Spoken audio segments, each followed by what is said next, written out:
using Play-Doh, we can also teach one-to-one correspondence skills. One-to-one correspondence skills is very important for reading and mathematics in the sense of quantity counting. For reading part, you see when we are reading from the left to the right without skipping any words. So now, one-to-one correspondence is a very basic skills which children have to acquire this before the age of 2 in order for them to learn basic maths, pre-maths, or even a basic reading. Okay, it's just like it's just very basic skill on one mean one and without skipping anything. Like this is the egg tray, and then this one is Play-Doh. So one-to-one correspondence skill mainly mean by they need to put in each of these hole without skipping. Okay, so you see when we are reading, let's say you just imagine these are words. So when these are words, we cannot skip any of these in the sentence in order for us to understand the sentence. Also, if we are doing quantity counting, we cannot skip any of that to get a correct quantity. Okay, so it's just a very easy and simple activity. The children just need to put this in 1, 2, 3, 4, 5, 6. They need not to count. They just need to put in each of the hole without skipping them. Okay. Another method to teach to practice their one-to-one correspondence would be we putting the Play-Doh in one row, and then we ask them to press it from left to right and then without skipping. So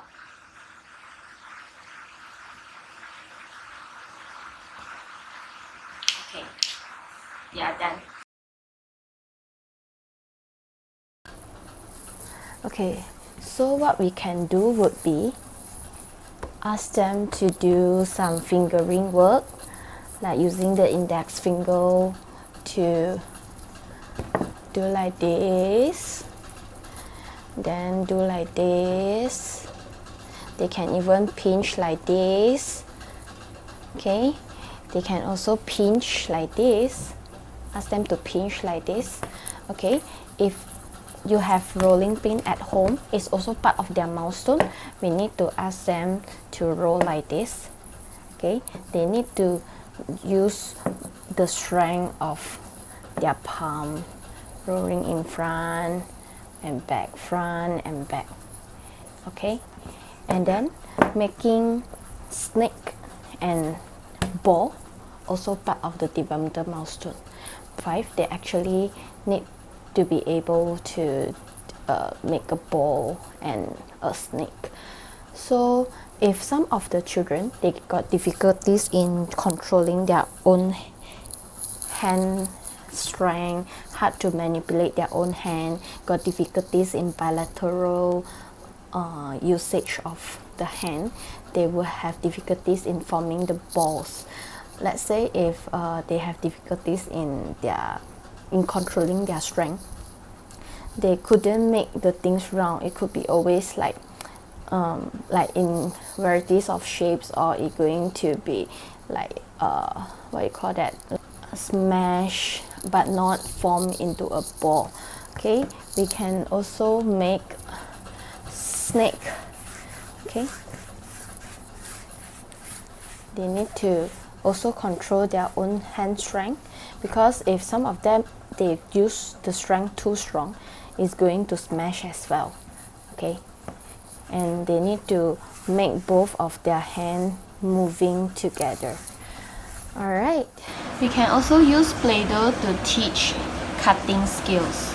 Okay, why Play-Doh is a good teaching materials for cutting is because it actually can give the tactile feedback for the child, because it came with resistance, because it's like a bit like stretchable.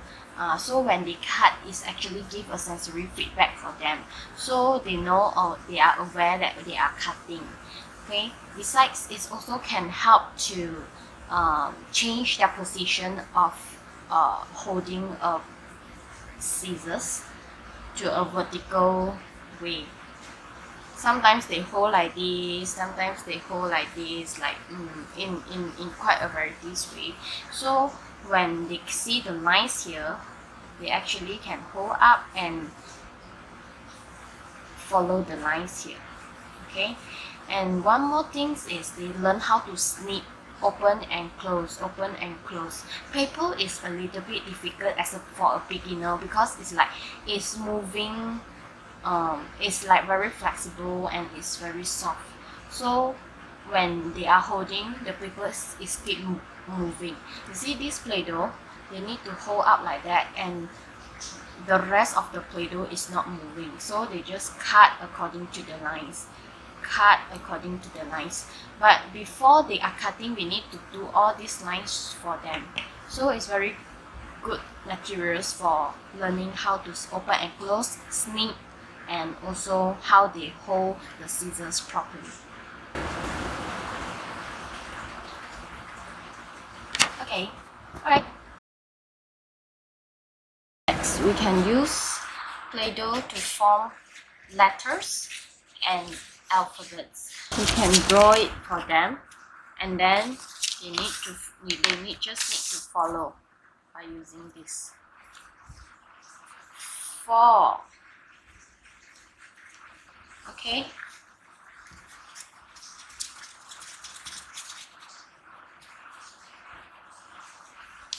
A.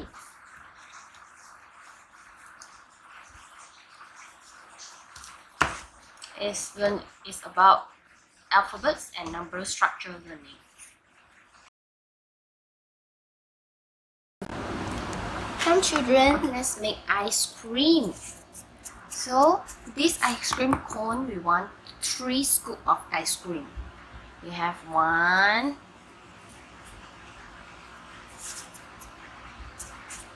2, 3 ice cream. This one, we want 2 scoops of ice cream. 1, 2, 1/4 scoop of ice cream. 1, 2, 3, 4. Ta-da! One more activity would be search and count. So they need to take out and sort according to the number quantity. So 1, okay, 1, 2, 3. This activity can help them to sustain their attention, and then their counting, also their fine motor parts. 2,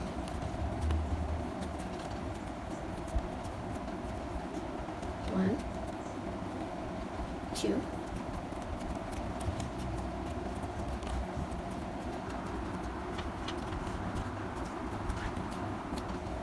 3, 4, and completed. Good job. Use Play-Doh to teach addition. Let's say now we have here 3 plus 2. You can use a paper plate or anything that you have at home, make into something like this. Okay, so the kids need to use this bottle to put according to the amount. Okay, so 3 plus 2, 1, 2, 3 plus 2, 1, 2. So now you prompt them to count the total. 1, 2, 3, 4, 5. 3 plus 2 equal to 5. Now let's go to minus. 3 minus 2. So when there is 3 minus 2, you would already preset a bigger amount for them. So 3 minus 2, they can take out to 3, 1, 2, 3, minus 2, 1, 2, so left only 1.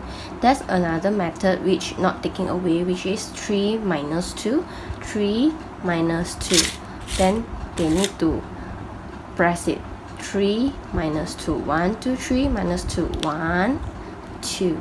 Left only 1 ball, right? We can also teach problem solving. Okay, now we say, Mommy have 9 balls. She gave 4 for Ali. 1, 2, 3, 4. Now, how many does she left? Then the kids count 1, 2, 3, 4, 5. Mommy left 5.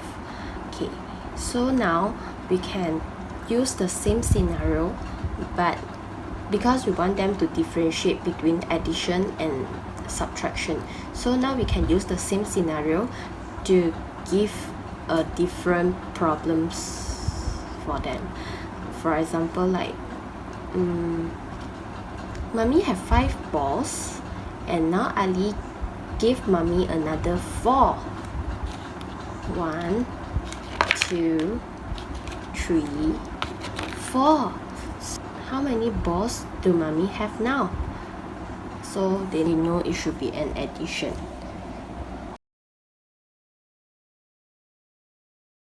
Right. What else we can do with this is we can have some beans. Red bean, green bean. We can have some red bean here. We can go for different size. Okay. Then maybe we can have beans to ask them to put in, or can ask them to take out after you preset.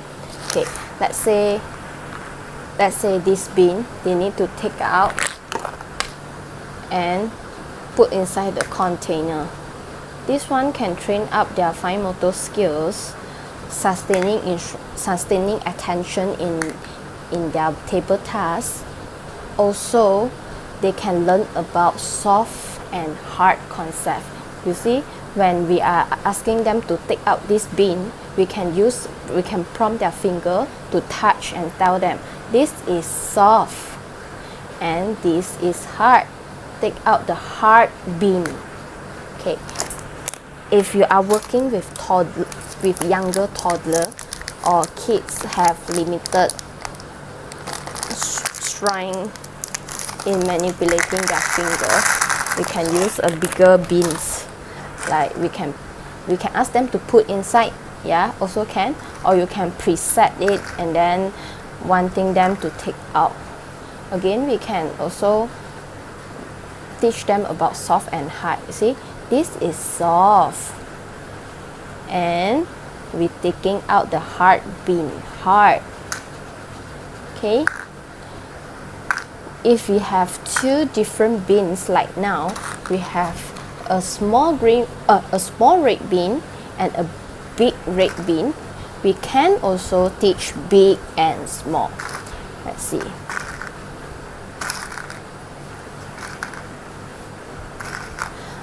If they are beginner of learning big and small, we couldn't let them to learn by, let's say you buy one big red bean and buy another green bean for comparison. It's not really effective. So we have to buy these 2 types of red bean because it's look the same. So only one permutation change was the size. Okay, so now you can say, now I want big red bean. Big red bean. You need to enforce on the your voice of big. So the child take big. Now I want small. If let's say the child couldn't take too long instruction, you can just say, I want big, I want small. If the child can sustain a little bit longer of attention, then you can say, I want small red bean, I want big red bean. Okay, now I want small red bean. So the child will take small one and put inside. You can even have 2 different containers. Maybe I don't have container, I just make you a use of this. Alright, we can have 2 containers.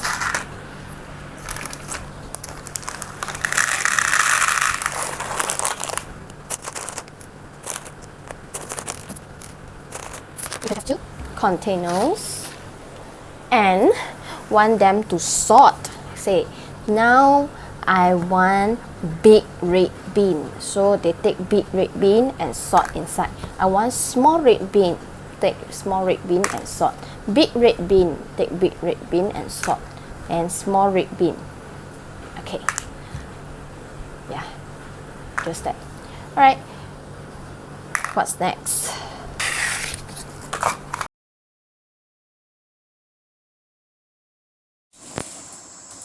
Okay, now let's see how we're going to use Play-Doh for some speech activity. Okay, let's take an example. We can promote speech by using the technique of pause. Okay, because while we are playing Play-Doh with them, we are mainly interacting with them. So we can use something like this. Okay, for example, now we are making a snake. And then we vocalize like tickling them like this. Okay, and then and then we can repeat this for several times, like maybe 8 times, 9 times, and maybe the 10th time you will but you wait for him or her to before you tickle them. Okay, then we can slowly move from and pause at the beginning, like still a snake, and then just now we keep saying right? Then we will go in front of the child and wait her or him to say then we just tickle them. Most of the time, the children tend to vocalize when there is less stressful and when the environment has lesser stress. Like let's say we purposely ask them to say this. Most of the time they got hard time to really say it. So it's better to be in a playful way and something that they found interesting. Yeah, okay. And then we can also use this for some imitation skills.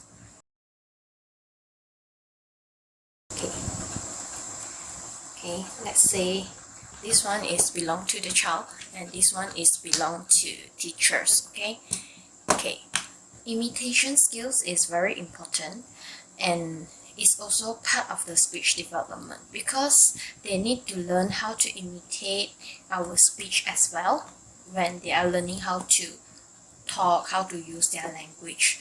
So, and also in imitation, fine motor imitation, they actually can observe in more details like what adults is doing and then they copy. Inside this, they also need to learn what is turn taking. So during our conversation, we would need to wait for another parties to finish and then we continue, right? So it's kind of these concepts. So okay, let's start. For example, now I say do like this. So the child also have to do like this. If I say do like this, the child also has to do like this. In this activity, we're not going to say about the words. We won't say like, oh, not at this, things like that. We will just say do this, copy me. Because for now, we are not promoting the verb or we are not promoting any vocabs. We are more to want them to observe and then copy. Okay. So we can do in several ways, like do like this. Then the child also have to do like this. Okay. Train turn taking. It can be like, okay, now let's take turns to exchange our ball. Okay, so you give him, he gave you, he gave him, he gave you. Taking turns is very important skills for them to start a conversation. You see, if let's say when we are talking, we are actually taking turns in talking to each other, right? Ta-da! Okay, they have complete. So they need to wait for their turn, and they need to aware that it's their turn. So inside the conversation, their speech, their language, their communication, they also have to wait for their turn, right? And lastly would be what every children would play. Like they can play traditionally, like create their own stuff, from their own imagination. Like they make a snowman, they make a house, or else. Alright, thanks for watching. Bye bye. Thank you for watching. If you found that you have any topics that you wish to know, any topics that you wish to discuss, feel free to comment below and I will work out on it. Alright, thanks, and do subscribe my channel to get updates.